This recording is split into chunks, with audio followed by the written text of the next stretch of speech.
श्री शिवाय नमस्तुभ्यम। हर हर महादेव भक्तों। सनातन धर्म में महाशिवरात्रि का विशेष महत्व है।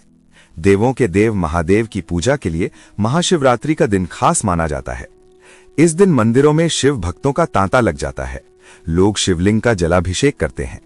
इस दिन भक्तजन रात में भगवान शिव और माता पार्वती का जागरण करते हैं और उनका ध्यान करते हैं। महाशिवरात्रि अर्थात भगवान शिव की महान रात्रि, ये वो पावन क्षण माना जाता है जब संपूर्ण सृष्टि की दिव्य शक्तियां जागृत होती हैं और भक्तों के लिए शिव कृपा के द्वार खुल जाते हैं। प्राचीन मान्यताओं के अनुसार ये रात्रि केवल एक पर्व नहीं बल्कि आत्मा के जागरण का अवसर है। एक ऐसी रात्रि जब मनुष्य अपने भीतर के अंधकार, भय और अज्ञान को त्याग कर शिवत्व की ओर अग्रसर होता है। कहा जाता है कि इसी दिव्य तिथि पर भगवान शिव और माता पार्वती का विवाह संपन्न हुआ था। ये मिलन केवल दाम्पत्य का प्रतीक नहीं बल्कि ऊर्जा और चेतना, प्रकृति और पुरुष, शक्ति और शिव के अद्वितीय संतुलन का संकेत है। इसलिए महाशिवरात्रि को सृजन और समस्ता का पर्व भी कहा जाता है। शास्त्रों में वर्णित है कि महाशिवरात्रि की रात ब्रह्मांडीय ऊर्जा सामान्य दिनों की अपेक्षा अत्यधिक प्रबल होती है। इसी कारण ऋषि मुनि इस रात्रि में उपवास, ध्यान और जागरण का विशेष महत्व बताते हैं। इस साल महाशिवरात्रि का पर्व 15 फरवरी 2026 रविवार को मनाया जाएगा। तो आइए जानते हैं महाशिवरात्रि की व्रत कथा, पूजा विधि और नियमों के बारे में जो स्वयं भगवान श्री कृष्ण जी ने धर्मराज युधिष्ठिर को बताया था। एक बार धर्मराज युधिष्ठिर भगवान श्री कृष्ण से बोले, हे त्रिलोकीनाथ, आपने एकादशियों के महात्म्य से मेरे मलिनित को शुद्ध कर दिया है। अब मेरी जिज्ञासा उस परम पावन रात्रि के विषय में है जिसका गुणगान स्वयं वेद और पुराण अनवरत करते हैं। आखिर क्यों मनाई जाती है महाशिवरात्रि? वो कौन सी रात्रि है जब स्वयं काल भी स्थिर हो जाता है और समस्त देवता, गंधर्व एवं यक्ष भी ध्यानस्थ होकर भगवान आशुतोष की आराधना में लीन हो जाते हैं? हे युधिष्ठिर, आध्यात्मिक दृष्टि से महाशिवरात्रि शिव और शक्ति के दिव्य मिलन का प्रतीक है। इसी पुण्यतिथि को निराकार ब्रह्मा ने साकार रूप धारण कर माता पार्वती के साथ पानी ग्रहण संस्कार संपन्न किया था। ये पुरुष और प्रकृति के एक होने की महानिशा है। जब शिव और शक्ति मिलते हैं तभी सृष्टि में सृजन और संतुलन का उदय होता है। इसलिए जो साधक इस रात्रि में जागृत रहता है वो अपनी कुंडलिनी शक्ति के उत्थान का मार्ग प्रशस्त करता है। शास्त्रीय प्रमाणों के अनुसार प्रलय काल के समय इसी रात्रि को महादेव ने तांडव करते हुए ब्रह्मांड को अपने भीतर विलीन किया था और पुनः नवीन सृष्टि के बीजारोपण हेतु ज्योतिर्लिंग के रूप में प्रकट हुए थे। यही कारण है कि इस रात्रि को काल रात्रि और मोहरात्रि से भी श्रेष्ठ महारात्रि कहा गया है। इस समय काल की गति अत्यंत मंद हो जाती है जिससे ध्यान और साधना के अंकुर शीघ्र प्रस्फुटित होते हैं। हे कुंती नंदन, इस रात्रि में उपवास और जागरण का फल अनिर्वचनीय है। उपवास का अर्थ केवल भोजन का त्याग नहीं अपितु उपवास अर्थात ईश्वर के निकट निवास करना है। जब मनुष्य अपनी इंद्रियों को विषयों से हटाकर महादेव के चरणों में अर्पित कर देता है तब उसके जन्म जन्मांतर के संचित पाप भस्म हो जाते हैं। महाशिवरात्रि पर किया गया एक क्षण का जागरण 100 वर्षों की तपस्या के समान फलदायी होता है, क्योंकि इस रात्रि में नक्षत्रों की स्थिति ऐसी होती है कि पृथ्वी पर आध्यात्मिक ऊर्जा का प्रवाह स्वतः ऊपर की ओर होने लगता है। देवता भी इस रात्रि की प्रतीक्षा करते हैं क्योंकि भगवान शंकर इस समय अत्यंत प्रसन्न मुद्रा में होते हैं और सूक्ष्म जगत के प्राणियों को भी अपना सानिध्य प्रदान करते हैं। ये रात्रि साधना के लिए सर्वोत्तम इसलिए कही गई है क्योंकि इसमें मन का निग्रह करना सुगम होता है। चंद्रमा जो मन का कारक है, चतुर्दशी को अत्यंत क्षीम होता है जिससे आत्मिक बल का जागरण सुगमता से संभव है। आगे भगवान श्री कृष्ण बोले, हे पार्थ, शिव का अर्थ है कल्याण और रात्रि का अर्थ है शांति। अतः ये पर्व जीवन के घोर अंधकार में प्रकाश की किरण के समान है। जो जीव अज्ञानता के कारण मोह निद्रा में सोया है उसके लिए महाशिवरात्रि जागृति का संदेश लेकर आती है। भगवान आशुतोष जो केवल एक लोटा जल और बेलपत्र से प्रसन्न हो जाते हैं, इस महातिथि पर अपने भक्तों के भाग्य के द्वार खोल देते हैं। हे धर्मराज, अब मैं तुम्हें इस महानिशा की उस पूजा विधि के विषय में बताऊंगा जो अत्यंत गुप्त और शास्त्र सम्मत है। ब्रह्म मुहूर्त से लेकर रात्रि के चारों प्रहरों तक की वो आराधना पद्धति जिसे जानकर मनुष्य साक्षात रुद्र के समान प्रभावशाली हो जाता है और मृत्यु के भय से मुक्त होकर मोक्ष का अधिकारी बनता है। ध्यान पूर्वक सुनो, क्योंकि ये ज्ञान सांसारिक बंधनों को काटने वाला महामंत्र है।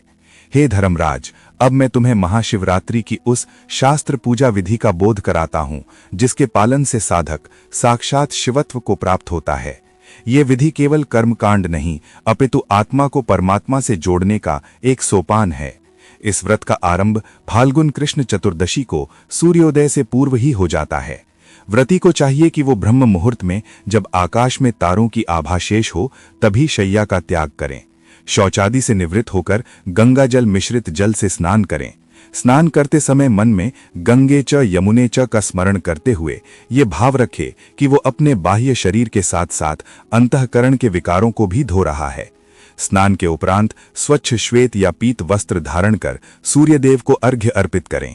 तत्पश्चात हाथ में जल, अक्षत और पुष्प लेकर भगवान शिव के सम्मुख संकल्प लें, हे देवाधिदेव महादेव, मैं आपकी प्रसन्नता हेतु आज निराहार रहकर महाशिवरात्रि का व्रत करने का संकल्प लेता हूं। मेरी ये साधना निर्विघ्न पूर्ण हो और मुझे आपके चरणों की भक्ति प्राप्त हो। आइए अब जानते हैं शिवलिंग का अभिषेक और उसका रहस्य। आगे भगवान श्री कृष्ण बोले, हे युधिष्ठिर, महादेव निराकार ब्रह्मा के साकार प्रतीक लिंग रूप में पूजे जाते हैं। पूजन के प्रथम चरण में शिवलिंग का पंचामृत अर्थात दूध, दही, घी, शहद और शर्करा से अभिषेक किया जाता है। इसके पीछे गहरा आध्यात्मिक कारण है। दूध मन की शुद्धता का, दही अहंकार के दमन का, घी स्नेह का, शहद मधुरवाणी का और शर्करा आनंद का प्रतीक है। इन द्रव्यों से अभिषेक करने का अर्थ है अपनी इन पांचों प्रवृत्तियों को शिव के चरणों में समर्पित कर देना। अभिषेक के पश्चात शुद्ध जल या गंगा जल की धारा निरंतर शिवलिंग पर अर्पित की जाती है। शिव अग्नि स्वरूप हैं और जल की धारा उनके मस्तक पर स्थित चंद्रमा की शीतलता के समान उन्हें प्रिय है। जल चढ़ाते समय ओम नमः शिवाय का अनवरत जप चलता रहना चाहिए। ये मंत्र केवल ध्वनि नहीं अपितु पंचभूतों अर्थात पृथ्वी, जल, अग्नि, वायु और आकाश पर विजय पाने का साधन है। भगवान आशुतोष को बेलपत्र अत्यंत प्रिय है। शास्त्र कहते हैं त्रिगुणाकार त्रिनेत्र चतुर्युधम अर्थात 3 दल वाला बेलपत्र सत्व, रज और तम गुणों का प्रतीक है, जिसे शिव को अर्पण करने का अर्थ है तीनों गुणों से ऊपर उठकर गुणातीत होना। इसी प्रकार धतूरा जो विषैला माना जाता है उसे शिवजी स्वीकार करते हैं। इसका अर्थ यह है कि संसार जिसे त्याग देता है शिव उसे भी अपनाते हैं। ये महादेव की अपार करुणा का परिचायक है। भस्म का लेपन हमें स्मरण कराता है कि ये देह अंततः राख हो जानी है, अतः नश्वरता को स्वीकार कर शाश्वत सत्य की खोज करो। आइए अब 4 प्रहर की पूजा का विधान जानते हैं। प्रिय भक्तों, महाशिवरात्रि की सबसे बड़ी विशेषता इसकी 4 प्रहर की पूजा है। रात्रि के प्रथम प्रहर यानी सायंकाल में दूध से अभिषेक कर ऋग्वेद के मंत्रों का पाठ करना चाहिए। द्वितीय प्रहर यानी मध्य रात्रि के पूर्व में दही से अभिषेक कर यजुर्वेद के मंत्रों का गान करना चाहिए। तृतीय प्रहर यानी मध्य रात्रि के पश्चात में घी से अभिषेक कर सामवेद की रचनाओं का उच्चारण करना चाहिए। चतुर्थ प्रहर यानी ब्रह्म मुहूर्त से पूर्व में शहद से अभिषेक कर अथर्ववेद के मंत्रों से स्तुति करनी चाहिए। प्रत्येक प्रहर की पूजा मनुष्य के स्थूल, सूक्ष्म, कारण और तूर्य शरीर को शुद्ध करती है। जो साधक इस प्रकार चारों प्रहरों में जागृत रहकर दीप जलाकर महादेव की आराधना करता है, उसके लिए संसार का कोई भी लक्ष्य असंभव नहीं रहता। ये रात्रि जागरण अज्ञान की निद्रा को तोड़ने का प्रतीक है। जब संपूर्ण संसार सोया होता है तब योगी जागता है। आगे भगवान श्रीहरि कहते हैं, हे युधिष्ठिर, अब मैं तुम्हें उस परम पावन व्रत कथा की ओर ले चलता हूं जो ये सिद्ध करती है कि महादेव भाव के भूखे हैं, चाहे ज्ञान से हो या अज्ञान से। यदि एक बार भी कोई जीव शिव की शरण में जाता है तो महाकाल स्वयं उसके रक्षक बन जाते हैं। ये कथा एक व्याध यानी शिकारी की है, जिसने अनजाने में ही वो पुण्य अर्जित कर लिया जो बड़े बड़े तपस्वियों को भी सुलभ नहीं होता। भगवान श्री कृष्ण बोले, हे धर्मराज, अब एकाग्रचित होकर उस पुरातन इतिहास का श्रवण करो जो शिव भक्ति की महिमा का साक्षात दर्पण है। प्राचीन काल में वाराणसी नगरी के समीपवर्ती वन में चित्रभानु नाम का एक निषाद यानी शिकारी रहता था। वो स्वभाव से क्रूर नहीं था, किंतु अपनी और अपने परिवार की उदर पूर्ति के लिए उसे शिकार का ही आश्रय लेना पड़ता था। वो प्रतिदिन मृगों और अन्य वन्य जीवों का वध करता और उसी से अपना जीवन निर्वाह करता था। एक बार फाल्गुन मास के कृष्ण पक्ष की चतुर्दशी तिथि आई, जिसे संसार महाशिवरात्रि के रूप में जानता है। उस दिन वो व्याध सवेरे ही आखेट के लिए निकला, किंतु विधि का विधान कुछ और ही था। पूरे दिन वो वन में भटकता रहा, एक झाड़ी से दूसरी झाड़ी तक गया, परंतु उसे कोई भी मृग दृष्टिगोचर नहीं हुआ। सूर्य ढलने लगा और अंधकार धीरे धीरे समस्त वन को अपनी गोद में समेटने लगा। भूख और प्यास से व्याकुल वो व्याध अत्यंत चिंतित हुआ। उसने सोचा, आज यदि मैं खाली हाथ घर गया तो मेरे भूखे बालक और पत्नी का क्या होगा? वे मेरी प्रतीक्षा में व्याकुल होंगे। इसी चिंता में डूबा हुआ एक सरोवर के तट पर पहुंचा। उसने विचार किया कि रात्रि के समय कोई न कोई पशु यहां जल पीने अवश्य आएगा, तब मैं उसका वध कर अपनी भूख मिटा सकूंगा। वहां सरोवर के किनारे एक विशाल बेल वृक्ष था।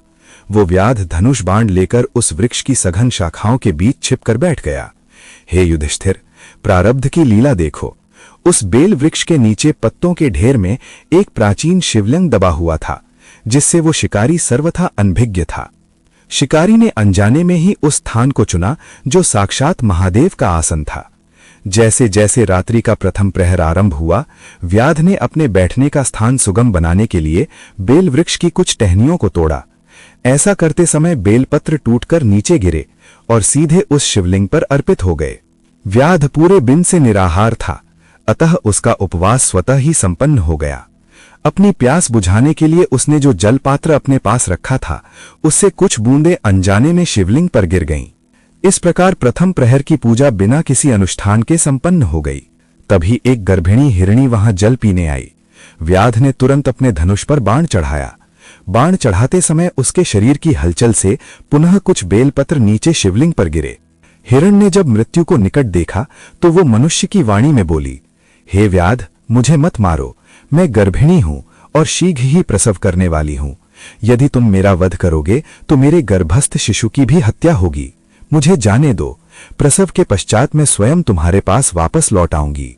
व्याध का कठोर हृदय उस हिरण की दीन वाणी सुनकर पिघल गया और उसने उसे छोड़ दिया। हे धर्मराज, वो व्याध ये नहीं जानता था कि बेलपत्रों का गिरना और उसका निराहार रहना उसे पाप से मुक्त कर रहा था। रात्रि का द्वितीय प्रहर आरंभ हुआ और व्याध की भूख और बढ़ गई। वो निरंतर जाग रहा था, जिससे उसका जागरण का नियम भी पूरा हो रहा था। इसी प्रकार उस महानिशा में एक के बाद एक घटनाएं घटती गईं। प्रत्येक प्रहर में व्याध के हाथों से अनजाने में ही शिवलिंग का पूजन होता रहा। वो व्याध जो केवल अपनी भूख मिटाने के लिए पशु का वध करना चाहता था, वो अपनी आत्मा के कल्याण का मार्ग प्रशस्त कर रहा था। प्रिय भक्तों, भगवान शिव की करुणा तो देखिए। जो महादेव बड़े बड़े यज्ञों से भी कठिनता से प्राप्त होते हैं, वे उस शिकारी की इस अनजानी सेवा से अत्यंत द्रवित हो उठे। आगे भगवान श्री कृष्ण बोले, हे धर्मराज, रात्रि के द्वितीय प्रहर का आगमन हुआ। आकाश में नक्षत्र अपनी आभा बिखेर रहे थे और वन की नीरवता बढ़ती जा रही थी। भूख से व्याकुल चित्रभानु की दृष्टि निरंतर सरोवर के मार्ग पर टिकी थी। तभी वहां एक अन्य हिरण आई, जो अपने प्रिय की खोज में भटक रही थी। जैसे ही व्याध ने प्रत्यंचा खींची, उसके धनुष के अग्रभाग के स्पर्श से पुनः कुछ बेलपत्र शिवलिंग पर गिरे और उसके जलपात्र से कुछ जल की बूंदें महादेव के मस्तक पर अर्पित हो गईं।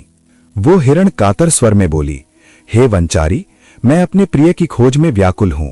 प्रेम का वियोग मृत्यु से भी बढ़कर है। कृपा कर मुझे जाने दो, मैं अपने स्वामी से मिलकर पुनः तुम्हारे सम्मुख उपस्थित हो जाऊंगी। व्याध ने उस हिरण की आंखों में छिपी विरह की पीड़ा देखी। उसके भीतर का हिंसक पशु धीरे धीरे शांत हो रहा था। उसने उसे भी जीवन दान दिया।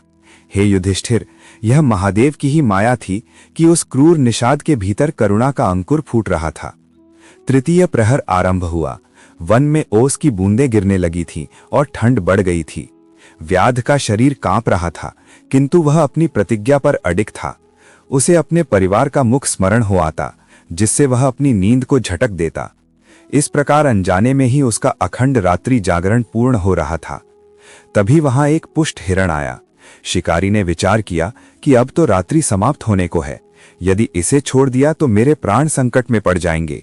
जैसे ही उसने बाण का संधान किया, उसकी भुजाओं के हिलने से बेल वृक्ष की एक सघन शाखा हिली और ढेर सारे पत्र शिवलिंग पर गिर गए, मानो महादेव का पूर्ण अभिषेक हो गया हो। वह हिरण बोला, हे व्याध, यदि तुम उन 2 मृगियों और शिशु को मार चुके हो तो मुझे भी मार दो, क्योंकि उनके बिना मेरा जीवन व्यर्थ है। और यदि तुमने उन्हें छोड़ दिया है तो मुझे भी कुछ समय का अवकाश दो, ताकि मैं उन्हें सुरक्षित स्थान पर पहुंचाकर तुम्हारे ऋण को चुकाने हेतु लौट सकूं। व्याध का हृदय अब पूर्णतः परिवर्तित हो चुका था। उसने सोचा, ये पशु होकर भी सत्य और धर्म का पालन कर रहे हैं और मैं मनुष्य होकर भी केवल रक्तपात में लीन हूं। उसने उस हिरण को भी छोड़ दिया। रात्रि का चतुर्थ और अंतिम प्रहर पहुंचा। ब्रह्म मुहूर्त की वो वेला थी जब स्वयं काल भी शांत हो जाता है। व्याध के नेत्रों से अब अश्रु बहने लगे थे। वह शिवलिंग जो अभी तक पत्तों में छिपा था, अब व्याध की हलचल से पूर्णतः प्रकट हो चुका था। हे पांडुपुत्र, जैसे ही सूर्योदय की प्रथम किरण फूटने वाली थी, वह संपूर्ण हिरण परिवार, मृग, मृगिया और उनके बच्चे सत्य की रक्षा हेतु व्याध के सम्मुख आकर खड़े हो गए। उन्होंने कहा, हे महाभाग, हम अपने वचन के अनुसार आए हैं। अब तुम हमारा वध कर अपनी भूख मिटा सकते हो। उन प्राणियों की सत्यनिष्ठा और त्याग को देखकर व्याध का धनुष उसके हाथ से छूटकर गिर गया। उसके मन के समस्त पाप, द्वेष और हिंसा उस पावन रात्रि के प्रभाव से धुल चुके थे। वह व्याध उन हिरणों के चरणों में गिर पड़ा। ठीक उसी क्षण उस जीर्ण शीर्ण शिवलिंग से एक प्रखर ज्योतिपुंज प्रकट हुआ। साक्षात भगवान आशुतोष, मस्तक पर बाल चंद्रमा, कंठ में हलाहल विष की नीलिमा और जटाओं में गंगा की धार लिए प्रकट हुए। व्याध ने भगवान के उस अलौकिक रूप के दर्शन किए जो योगियों के लिए भी दुर्लभ है। महादेव की मंद मुस्कान ने व्याध के करोड़ों जन्मों के अंधकार को एक क्षण में मिटा दिया।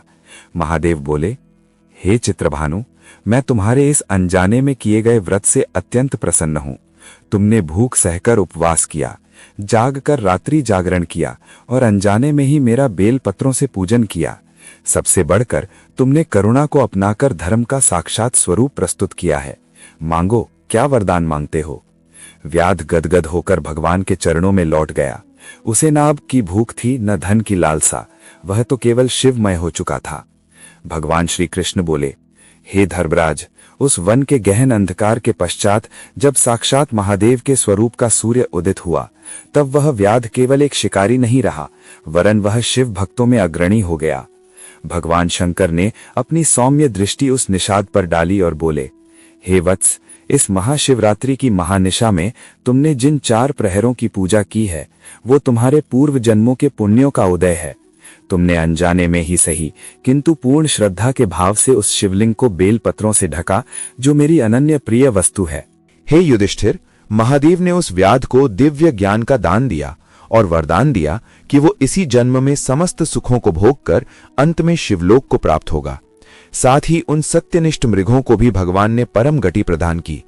वो हिरण परिवार जिसने सत्य की रक्षा हेतु अपने प्राणों को संकट में डाला था, वे आकाश में नक्षत्रों के रूप में स्थापित हुए। आज भी आकाश में जो मृगशरा नक्षत्र दिखाई देता है, वो इसी कथा की सत्यता का साक्षात प्रमाण है। व्याध का हृदय भक्ति के रस से सराबोर हो गया।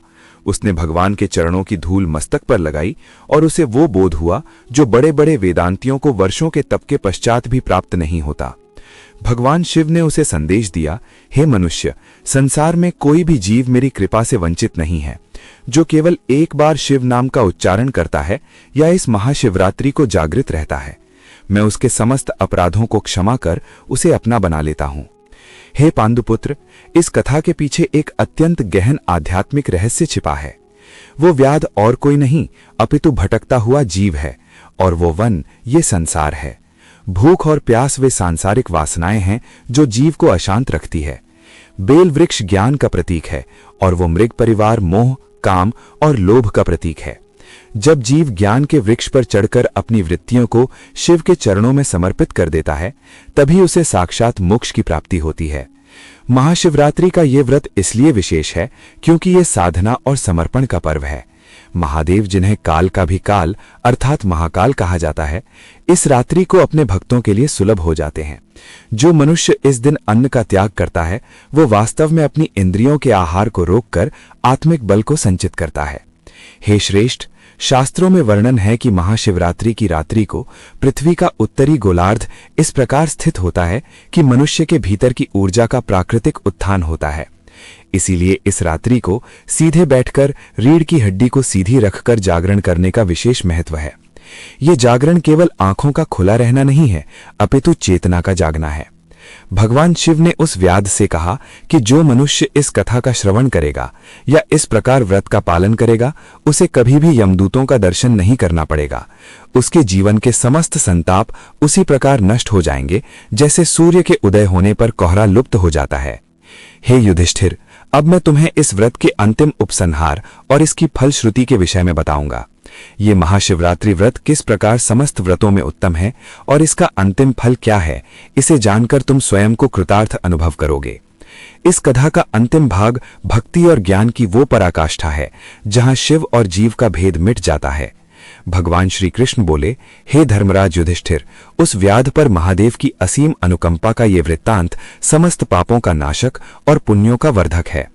भगवान आशुतोष के अंतर्ध्यान होने के पश्चात वो निषाद पूर्णतः रूपांतरित हो गया। उसने अपना शेष जीवन शिव नाम के संकीर्तन और लोक सेवा में व्यतीत किया। अंत समय में जब यमराज के दूत उसे लेने आए तो साक्षात शिवगणों ने उन्हें मार्ग से हटा दिया और उस व्याध को दिव्य विमान में बैठाकर कैलाश धाम ले गए। ये प्रभाव है उस महानिशा का जिसे महाशिवरात्रि कहा जाता है। हे पांडुपुत्र, इस व्रत का फल अमोघ है। जो मनुष्य इस रात्रि पर उपवास रखता है उसे निम्न फलों की प्राप्ति शास्त्र सम्मत बताई गई है।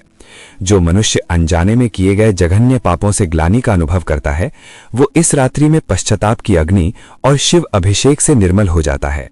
करोड़ों अश्वमेघ यज्ञों का फल इस एक व्रत के अनुष्ठान से सुलभ है। जो स्त्रियां अखंड सौभाग्य की कामना करती हैं और जो पुरुष कुल की वृद्धि चाहते हैं, उनके लिए महाशिवरात्रि कल्प वृक्ष के समान है।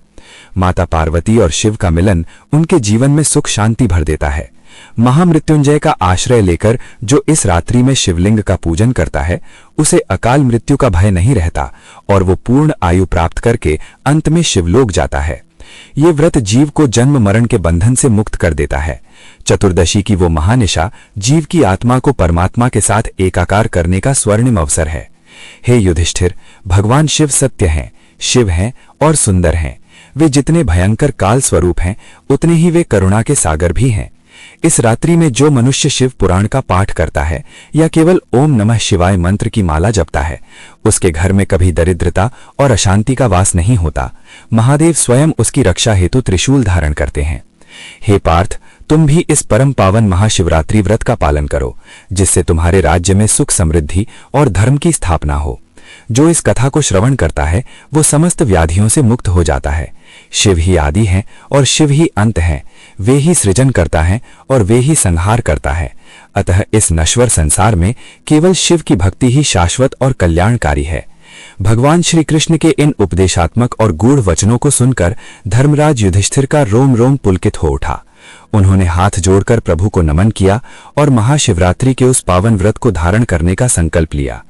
युधिष्ठिर बोले, हे माधव, आज आपकी कृपा से मुझे उस महानिशा का रहस्य प्राप्त हुआ जहां काल भी स्थिर हो जाता है। मेरी भक्ति अब महादेव के चरणों में और भी सुदृढ़ हो गई है। भगवान श्री कृष्ण द्वारा वर्णित महाशिवरात्रि की ये कथा यहाँ पूर्ण होती है। हर हर महादेव, जय मां आदिशक्ति। तो दोस्तों, वीडियो को लाइक करें, शेयर करें और चैनल को जरूर सब्सक्राइब करें। हर हर महादेव।